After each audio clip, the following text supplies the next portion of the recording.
What's up, guys? Ian here, coach of your Ladner Lanturn, bringing you guys our week 3 team builder here for NCL Season 10's Obstrika. Taking on Pokenob and the Joliet Joltiks. He is coming in after winning Blitzel in dominant fashion last season. I believe he only lost 2 games, I want to say, total. I think he went like maybe he was 9-3 and he went like 12-3, right, total. He's struggling a little bit this season. I think his team is kind of a little bit all over the place. There's not a ton of cohesiveness there. It's very offensive with a defensive-minded Mega, and there's like some defensive-minded Mons, but it's very offensive. Yeah, like I wouldn't necessarily count Togekiss as defensive, but he's got like a Mungus, and he couldn't get a good slow Mon, so he ended up with slow Poke, right? So his team consists of Darkrai, Infernape, Amoonguss, Staraptor, Escavalier, Slowpoke, Megalodios, Togekiss, Mamoswine, Mimikyu, and Carkol. There's some decent value here. It's mostly purely offense, though, if we're being realistic. If I look at this team, I'm not thinking, oh, you know, like I'm gonna try and toxic a bunch of these Mons and whittle them down slowly. Like he's going to be going hard and fast. He picked up a lot of speed. He's got a lot of power behind the speed with the Darkrai and the Staraptor and the Mamoswine in particular, as well as some more middling offense with the Infernape, Megalodios, and Togekiss, and the Escavalier and the Mimikyu. And then some just pure defensive Mons in the Slowpoke and Amoonguss, and Carkol in a sense as well. While it's not super valuable, it can still come to some matchups. I know it came as a Mega Pidgeot check a couple of weeks ago. I don't think that it's going to be a check to anything here. It's lower on my list. It could be a Mega Beedrill answer, okay? It could be a Mega Beedrill answer. I think he has to be scared of Mega Beedrill.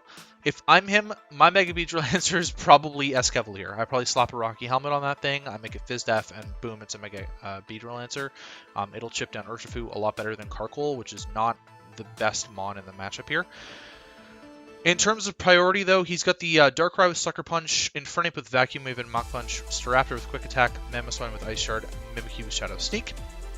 Hazard setting, he's got the Infernape with Rocks and the Mamoswine with Rocks and the Carkol with Rocks and Spikes. Removal options is the Staraptor with Defog, Togekiss with Defog, Megalodios with Defog, and Carkol with Rapid Spin. And 4x weaknesses is the Escavalier to Fire and Carkol to Water and Ground. So both of them are exploitable.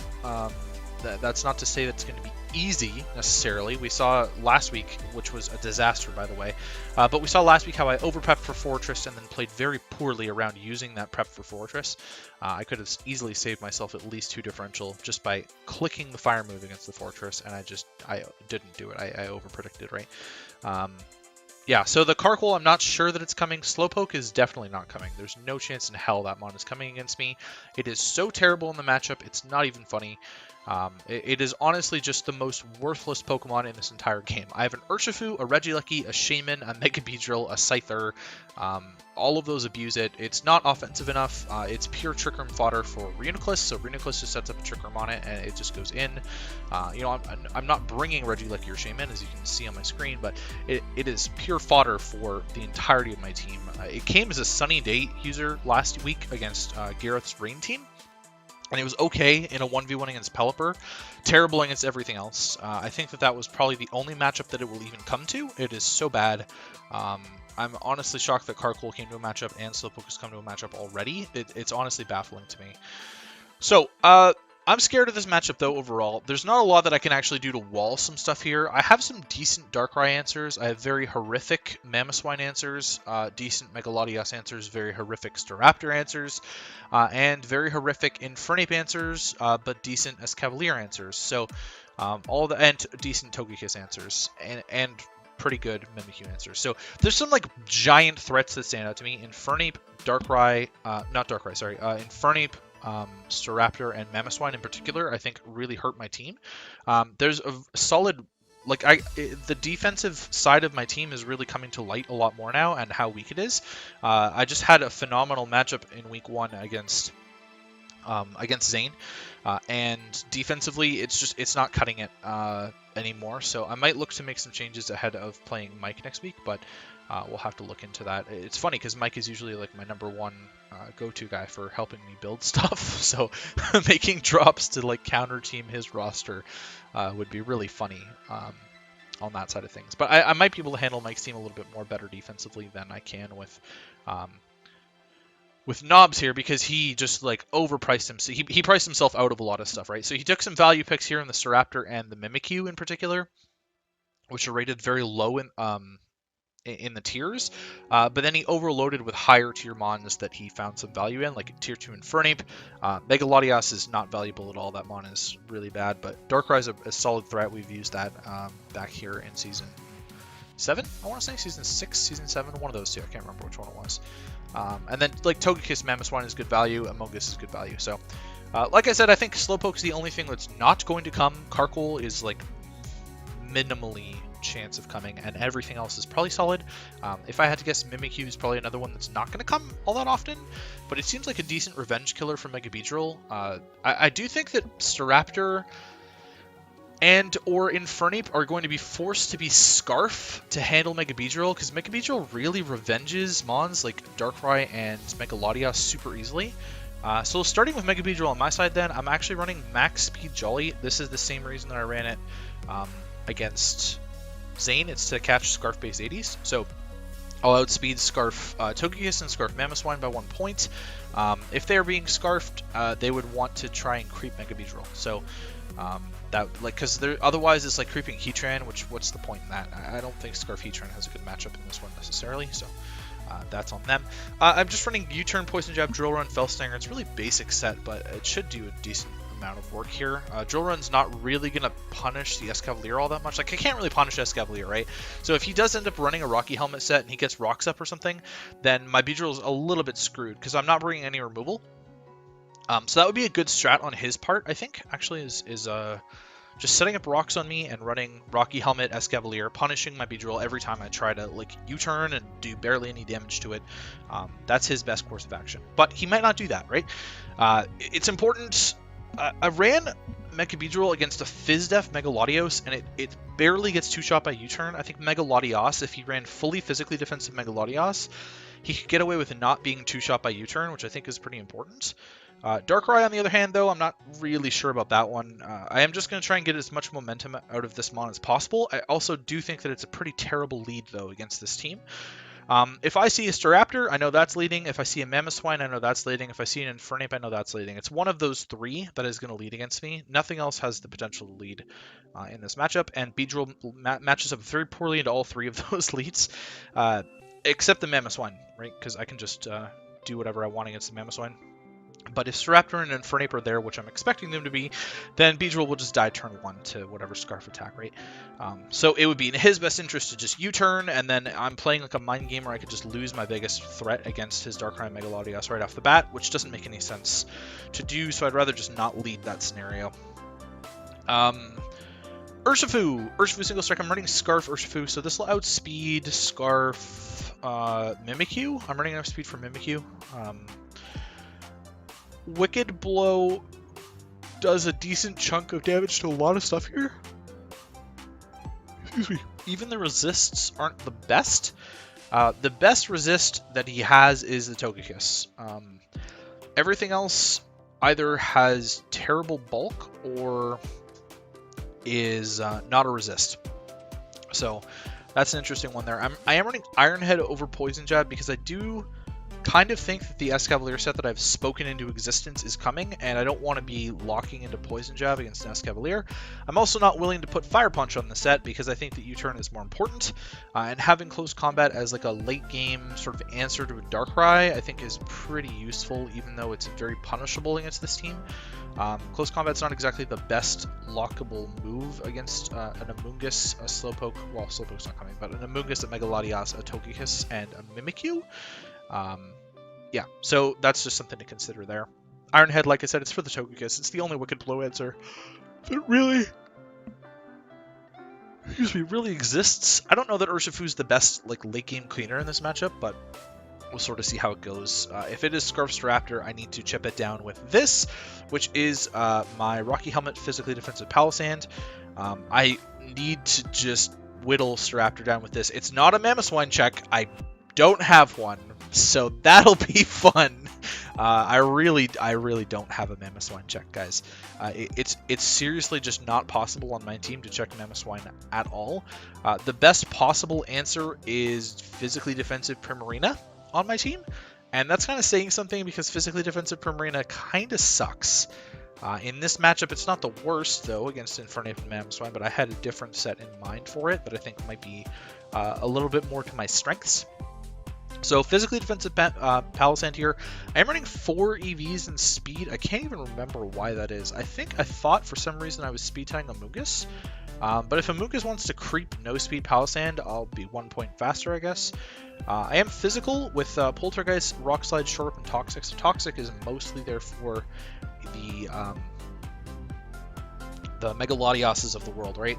But Poltergeist should be able to like break a sub on Megalodios, which is good at least. I am running a tiny bit of attack investment. It changes one roll that I calculated. I can't remember what it is. Yeah, Rock Slide is obviously there for the Staraptor because I can't hit that with. Pardon me, I can't hit the Staraptor with Poltergeist because it's a normal type. So with Rock Slide, I will be able to hit that while it's in the air and stuff, anyways. And then Shore Up just to get some HP back. I need to punish this Raptor as much as possible. I'm not really seeing a world where it's not just going to be Scarfed. So as much Rocky Helmet Chips as I can get on it, plus recoil, it's all good in the end. I need this Raptor dead, basically, because there's no way... like, it'll be Speed Creeping Urshifu and Beedrill, so I need that thing dead.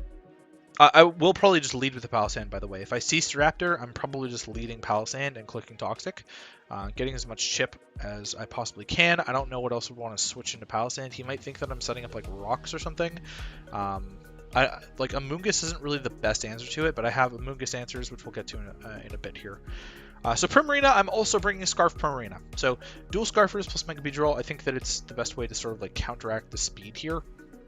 I don't necessarily think that Specs Prim is any like worse than Scarf in this matchup, but Scarf seemed better against Megalodios, in particular Megalodios, as well as catching like Infernape off guard. Excuse me, if it thinks it can like gunk shot me or something, that I might catch it off guard and be able to surf it in the face. Get a little bit more momentum with the flip turn there.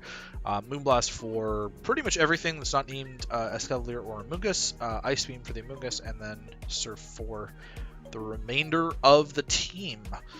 I can also catch Darkrai off guard with this. I want to say that I would speed Darkrai. I haven't done the math. Let me just really quickly check this.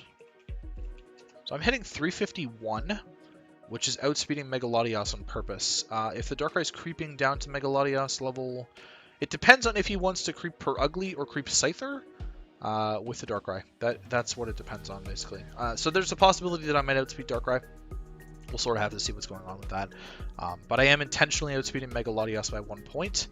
And that is what's going on with Primarina. A few different sets that Prim could have been, but I went with this one. We'll sort of see if there's a rematch. I will likely go in a different direction, but I can't say that for sure without playing the game. Reuniclus. Alright, this is the Amoonguss answer. Amoonguss cannot touch Reuniclus. Realistically, it's not doing enough to Reuniclus with any sort of damage. And it's a Spore Fodder with safety goggles, so Amoonguss is not going to touch me.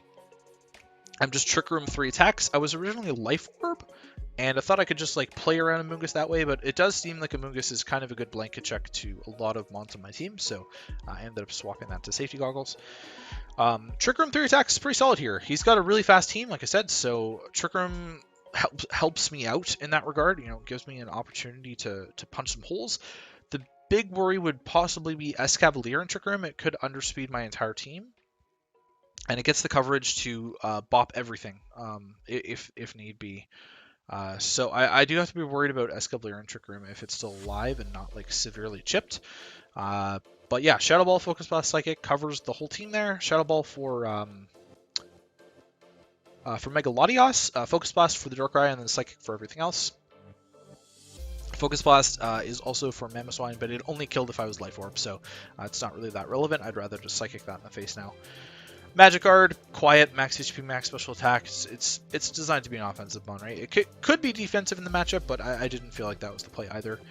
Last but not least is Heatran, which is specially defensive. This is my Darkrai switch-in and my Megalodios switch-in. I don't know that he'll run Earthquake Megalodios, but he's run Thunder Mimikyu to hit a Pelipper and Rain, so I wouldn't put it past him. He could just run Earthquake on the Megalodios, but I'm running Choppleberry instead because I think that Aura Sphere seems more likely. I don't know why you would give up the move slot to run a physical move on Megalodios when you can just run the special set and it's just better. So I think if I'm him, I would run Aura Sphere and Psychic, or Psy Shock, I guess, Roost and like Calm Mind maybe, or Defog. Depends on what his where his priorities lie. Actually, you might want something for Reuniclus too, like a Draco Meteor or Shadow Ball or something. So there's not a ton of room for Megalodios to play around with moves. It's how it is in every matchup. Yeah, but Rock's Toxic Roar and Flamethrower on this one, so I'm not really being able to touch the Megalodios, but if it subs, I can Roar it, so it doesn't really matter. The Rocks chip, specifically on this Raptor, is really important. Toxic, I went through that. It's only for the Megalodios, and Flamethrower is for the Escavalier and the Amogus. I can switch into both of them relatively safely. I have Choppleberry here to tank a fighting move from the Infernape, possibly.